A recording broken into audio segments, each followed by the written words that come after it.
के Paul ji, over to Lav Agrawal ji.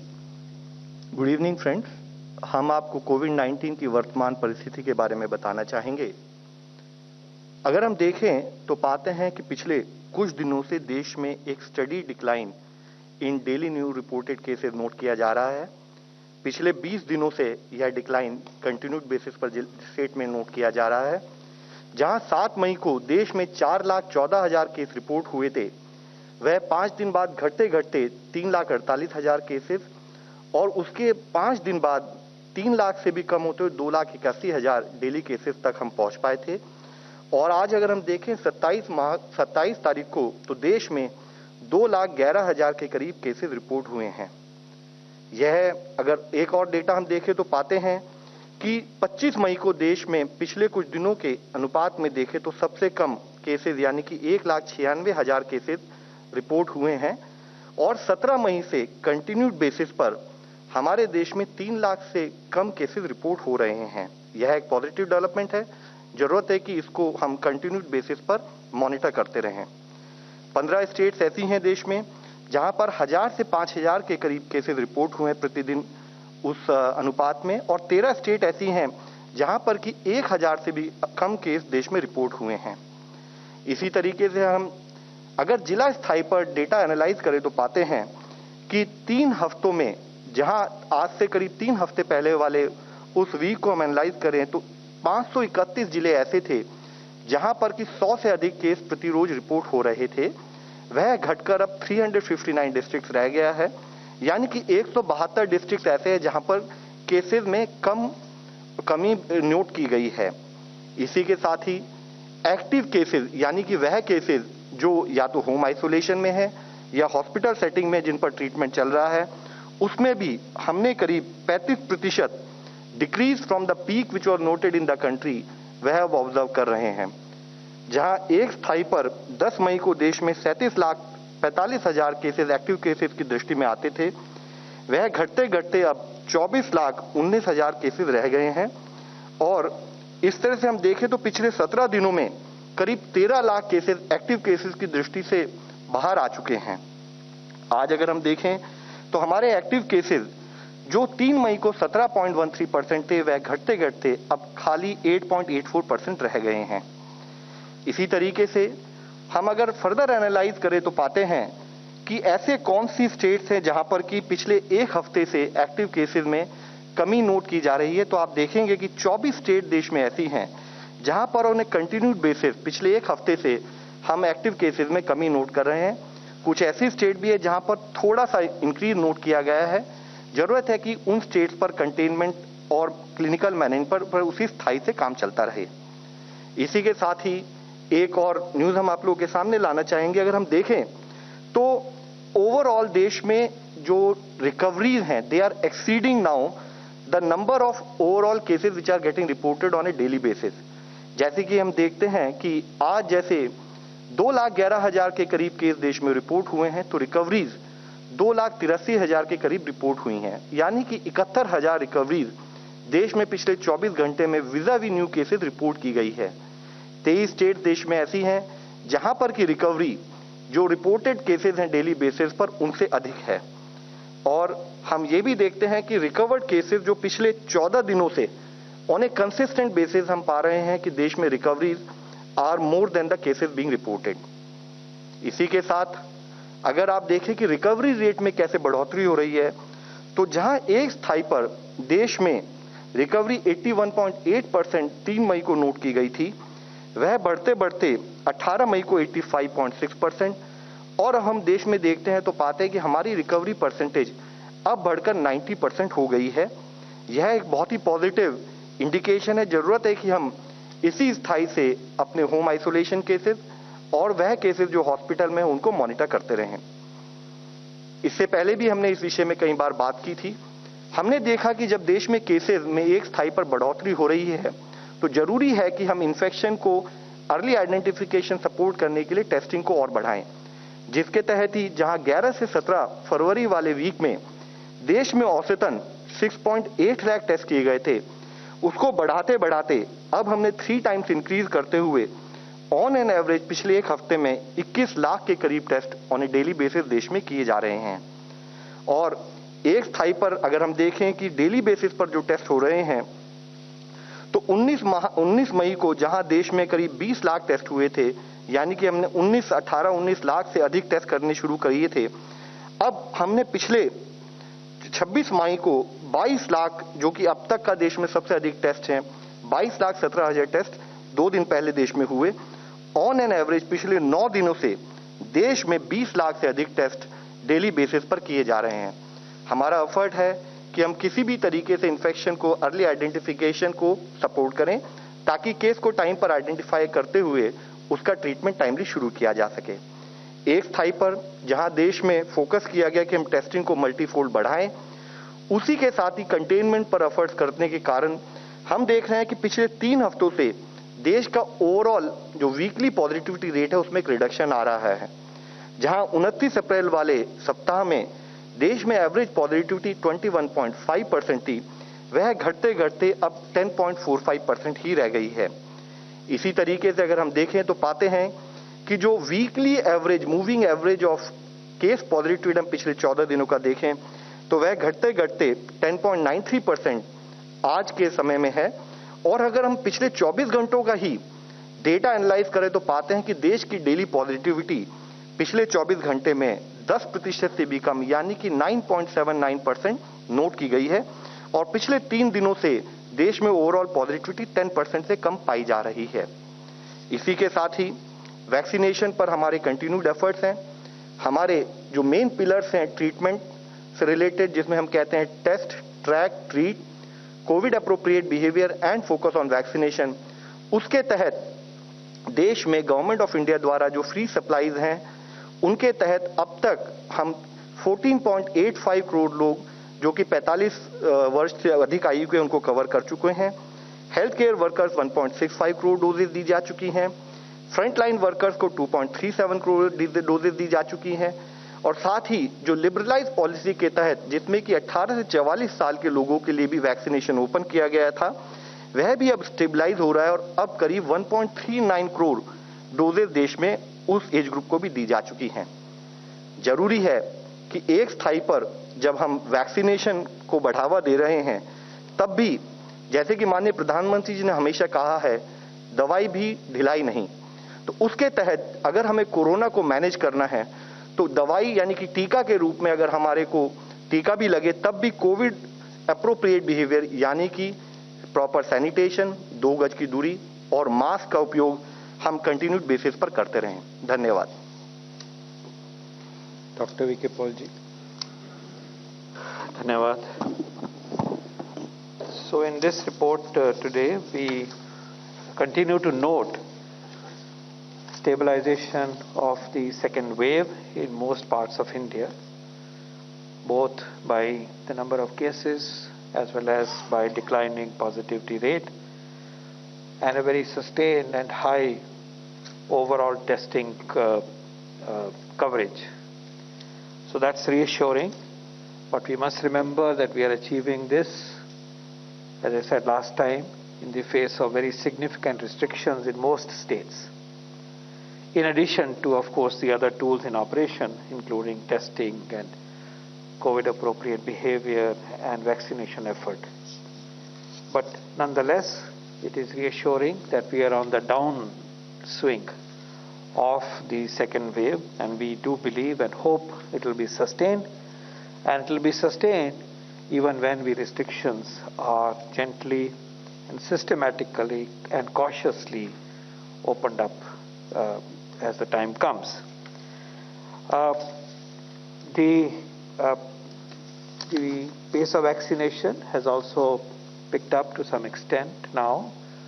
We are back to clocking 20 lakh per day, and this will further increase. A very major effort will now be made to further streamline the coordination along the 3 channels of supply, and certainly the vaccination pace should pick up, and going forward to July we have a total of 51.6 crore doses.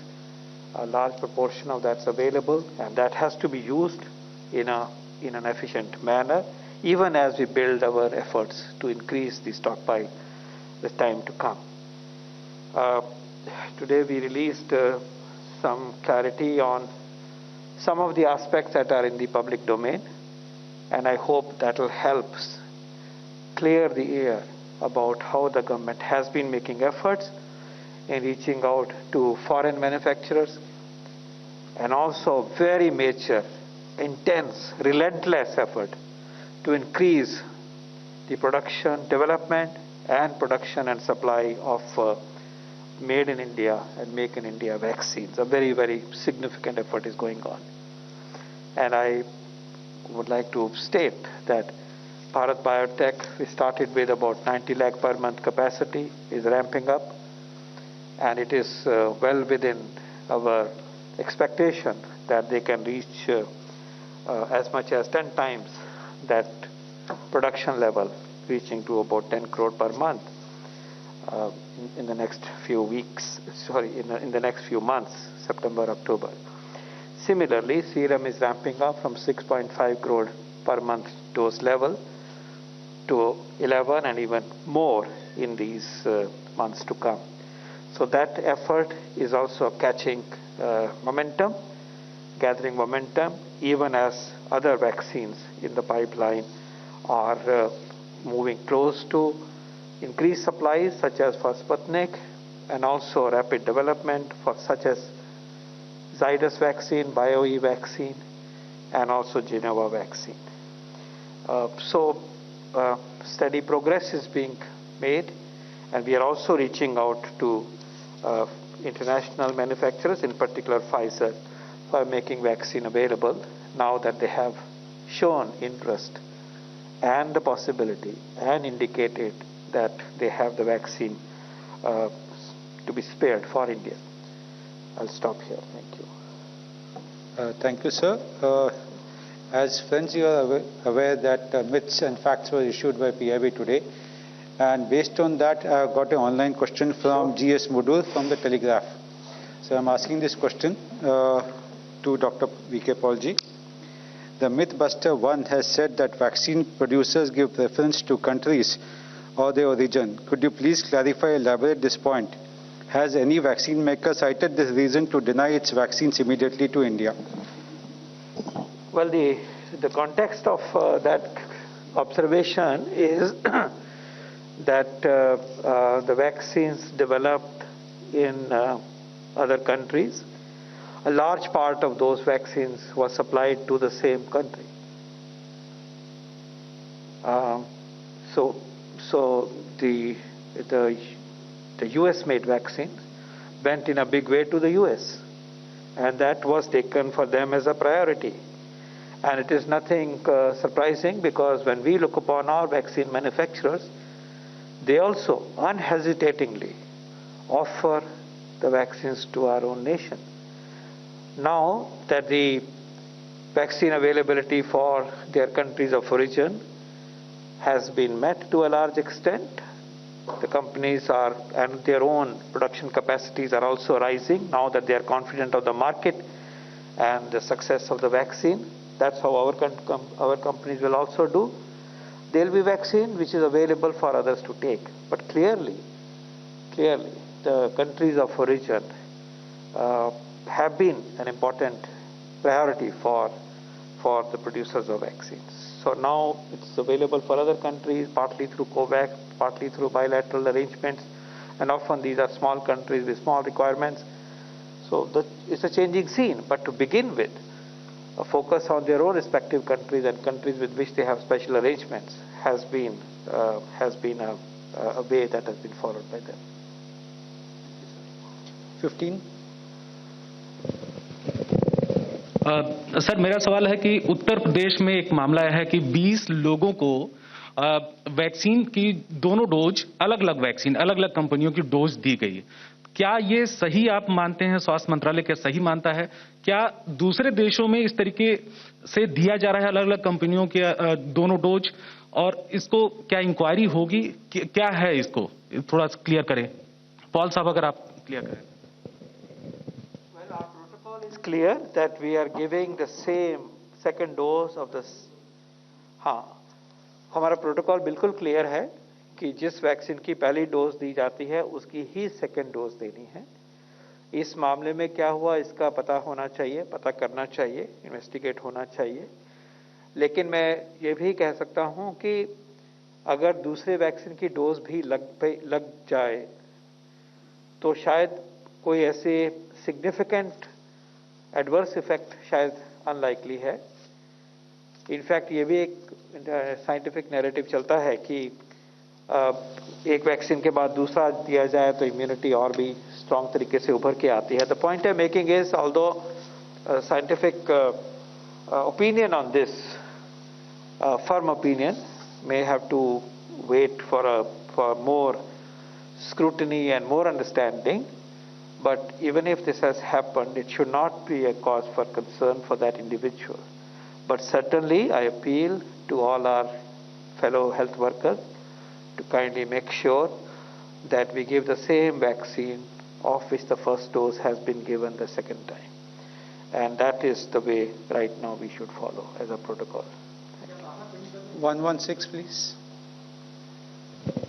Sir, Nitin DD news से। मेरा सवाल love Agrawal जी से है कि पिछले दिनों स्वास्थ्य मंत्रालय से कहा गया था कि वैक्सीन की वेस्टेज हो रही है कुछ राज्यों में, जिसमें झारखंड 37%, छत्तीसगढ़ 30% था। लेकिन राज्यों का ये कहना है कि जो आंकड़े स्वास्थ्य मंत्रालय की तरफ से बताए जा रहे हैं वो ठीक नहीं है, हमारे इतने वेस्टेज नहीं हुए जितना कि आप बता रहे हैं। क्या कहना है आपका? देखिए, जो वैक्सीन वेस्टेज का जो डेटा है जो कि पब्लिक डोमेन में हम अब डिस्कस भी करते हैं, वह डेटा आपको अगर हम एक्सप्लेन करना चाहें तो क्या होता है, जो कोविन पोर्टल है जिससे कि पूरी ओवरऑल देश की वैक्सीन ट्रैक की जाती है, उसमें एक स्पेसिफिक रिपोर्ट है जो 1 मई ऑनवर्ड्स हम उसमें वैक्सीन यूटिलाइजेशन रिपोर्ट उसके तहत कैलकुलेट करते हैं।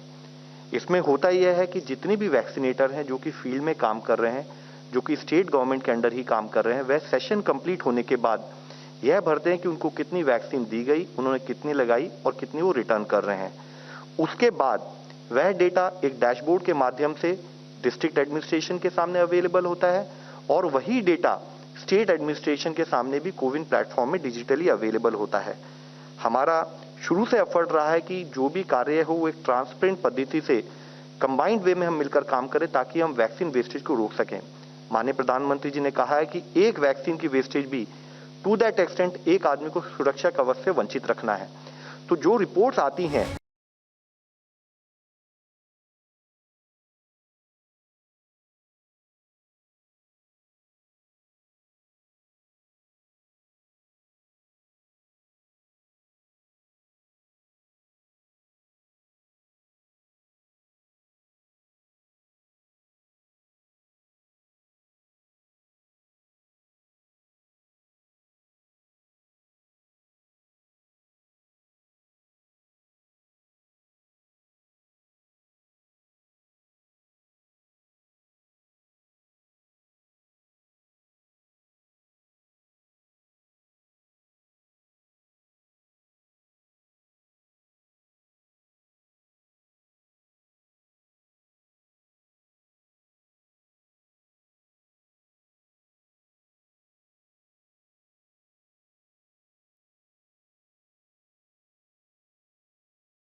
protocols, and those guidelines will be made available. Thank you. 37.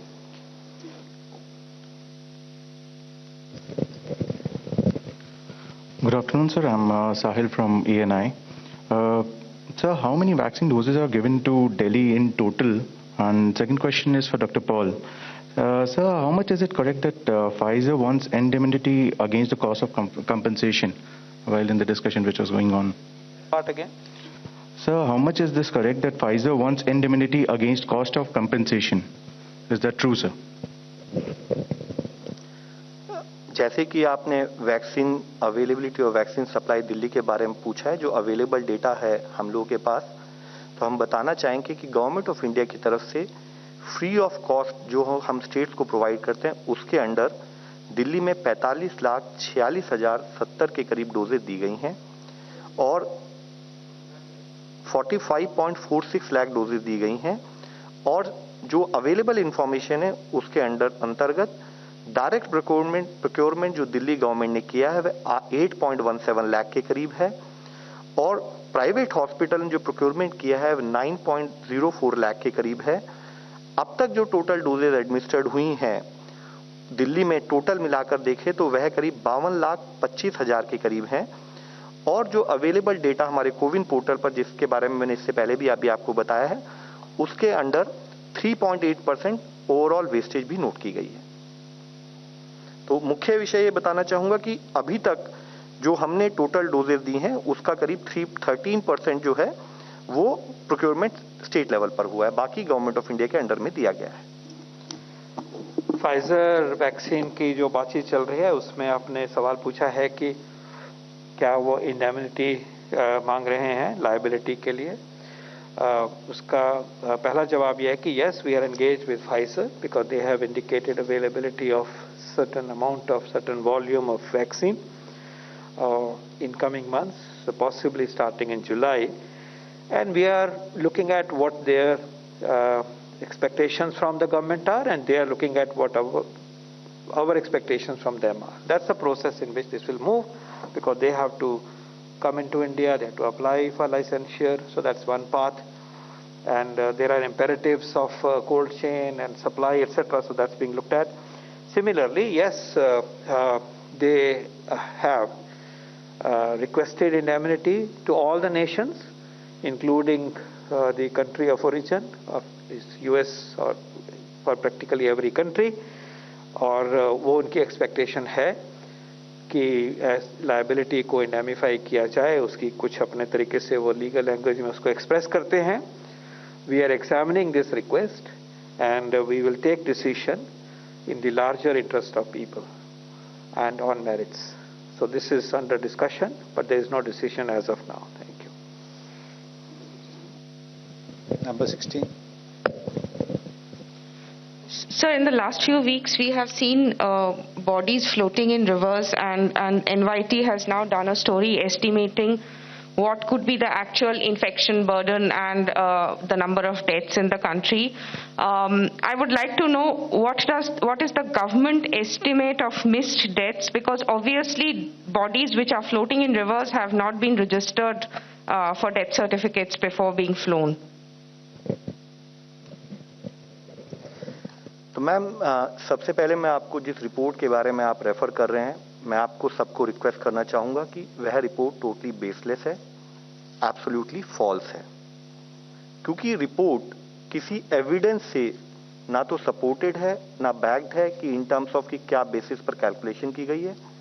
आप सबकी नॉलेज में है हमारे देश में एक एग्जिस्टिंग रोबस्ट सिस्टम है for registration and reporting of deaths का, जिसके अंडर जो लोकल रजिस्ट्रार्स होते हैं वह जो स्टेट और यूटीज अपॉइंट करती हैं वो डेस्क को रजिस्टर भी करते हैं।